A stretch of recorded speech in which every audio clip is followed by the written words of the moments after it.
Video ಕೊನೆಯಲ್ಲಿ ಅಡುಗೆ ಒಂದಿಷ್ಟು ಟಿಪ್ಸ್ಗಳನ್ನು ಕೊಡ್ತೀನಿ, ಹಾಗಾಗಿ ವಿಡಿಯೋ ಕೊನೆವರೆಗೂ ಇರಿ ಮತ್ತು ನಿಮ್ಮ ಮಿಸ್ಟೇಕ್ಗಳನ್ನು ಹೇಳ್ತೀನಿ.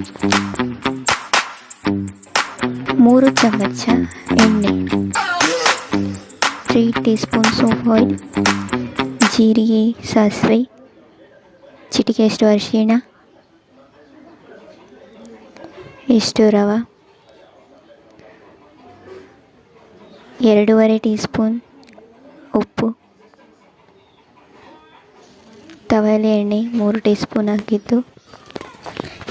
ಮೊದಲು ಜೀರಿಗೆ ಸಾಸಿವೆ ಹಾಕೊಳ್ಳಿ. ಆಮೇಲೆ ಚಿಟಪಟ ಆದಮೇಲೆ ಫಸ್ಟ್ ಮೆಣಸಿನ್ಕಾಯಿ ಹಾಕೊಳ್ಳಿ. ಮೆಣಸಿನ್ಕಾಯಿ ಸ್ವಲ್ಪ ಕಲರ್ ಚೇಂಜ್ ಆದಮೇಲೆ ಈರುಳ್ಳಿ ಹಾಕೊಳ್ಳಿ. ಅವುಗಳ ಕೂಡ ಕಲರ್ ಚೇಂಜ್ ಆದಮೇಲೆ ಟೊಮೆಟೊಸ್ ಹಾಕೋರಿ. ಕಲರ್ ಅಂದರೆ ಫುಲ್ ಒತ್ತಿಸ್ಬೇಡ್ರಿ. ನೀರು ಕುದಿಯುವಾಗ ರವೆ ಕೂಡಿಸ್ಕೊಂಡು ಲೋ ಫ್ಲೇಮಲ್ಲಿ, ಅದು ರವೆ ಕೂಡಿಸಿದ್ಮೇಲೆ ಲೋ ಫ್ಲೇಮಲ್ಲಿ ಇಟ್ಬಿಡಿ. ಮೇಲೆ ಮುಚ್ಚಳ ಮುಚ್ಚಿಟ್ಟು ಒಂದು 5 ನಿಮಿಷ ಆದಮೇಲೆ ಬಂದ್ ಮಾಡಿ. ಹಾಗಿಂದಾಗಿ ಕಾಯ್ದ ಮೇಲೆ ಎಣ್ಣೆ ಹಾಕಿ ಒಂದು 15 ನಿಮಿಷ, ಯಾಕಂದರೆ ಆಮೇಲೆ ಅಷ್ಟು ನೀರು ಇದ್ದರೆ ಅದು ಹರಳಲ್ಲ ಬಿಡಿ, ಎಣ್ಣೆ ಸರಿಯಾಗಿ ಕಾಯಲ್ಲ.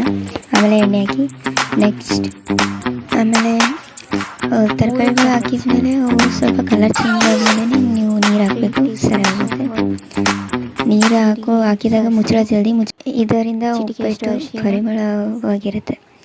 ನೆಕ್ಸ್ಟ್ ಸ್ಟೆಪ್ ಏನಪ್ಪ ಅಂದರೆ, ನೀವು ರವಾನ ಲೋ ಫ್ಲೇಮಲ್ಲಿ ಹುರಿದಿಟ್ಕೊಂಡಿರಬೇಕು. ಲೋ ಫ್ಲೇಮಲ್ಲಿ ಇರಬೇಕು, ಅದು ಒತ್ತಿಸ್ಬಾರ್ದು.